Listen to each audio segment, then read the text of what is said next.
আসসালামু আলাইকুম। আশা করছি আপনারা সবাই ভালো আছেন। আজকেও চলে আসলাম নতুন একটা ভিডিও নিয়ে। আজকে দুপুরে কি রান্না করব তাই একটু ভাবছিলাম, কিন্তু তখন ভাবলাম এত ভেবে কি হবে, ছাদ বাগান থাকতে এত কি টেনশন করা লাগে। ছাদে গেলেই কিছু না কিছু একটা বের হয়েই যায় দুপুরে কি রান্না করব। তাই চলে গেলাম ছাদে, আর ছাদে যেয়ে দেখলাম অনেকগুলো করে পুঁইশাক হয়েছে। তখন আমার সোনা মায়েদের বাবাকে ডেকে বললাম, আমাকে একটু পুঁইশাক কেটে দাও। তার তো পুঁইশাক কাটতে খুব ভালো লাগে, কিন্তু পুঁইশাক খেতে তার একটুও ভালো লাগে না। পুঁইশাক রান্না করলে শুধু আমার আর আমার মেয়েদেরকেই খেতে হয়, সে একটুও খেতে চায় না। আর এদিকে আমার সোনা মাটা তার মতন করে খেলছে আর ছাদের ময়লাগুলো নিয়ে এর মধ্যে ফেলাচ্ছে, নানা ছাদটা পরিষ্কার করে দিচ্ছে।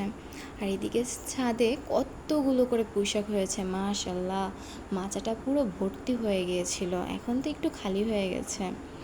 আর এইদিকে আমার হাজব্যান্ড তো পুঁইশাক কেটেই যাচ্ছে, তাকে বলছি এত পুঁইশাক কেটে কি করবা, কে খাবে, এত কেটো না, কিন্তু কে শোনে কার কথা, সে তো তার মতন কেটেই যাচ্ছে।